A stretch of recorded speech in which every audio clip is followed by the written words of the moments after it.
Good evening. Today's Bible message comes from the book of Acts, Acts chapter 2, verses 1 through 21.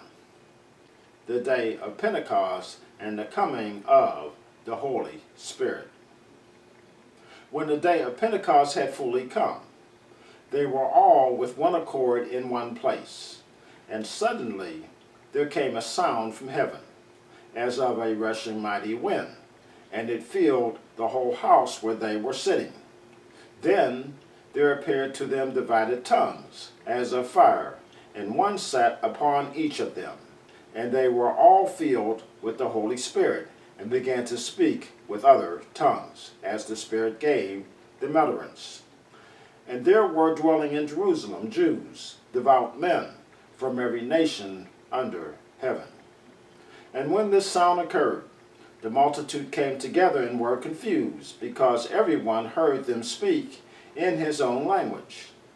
Then they were all amazed and marveled, saying to one another, "Look, are not all these who speak Galileans? And how is it that we hear each in our own language in which we were born?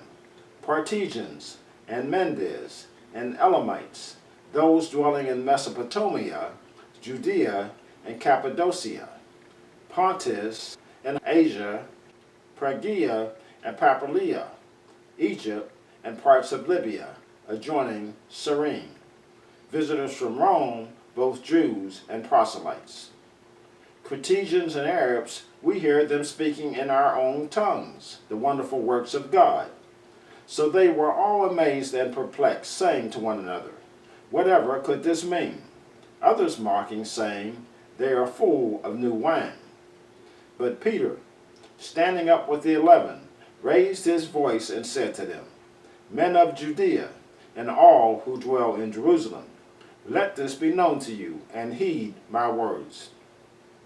For these are not drunk, as you suppose, since it is only the third hour of the day. But this is what was spoken by the prophet Joel.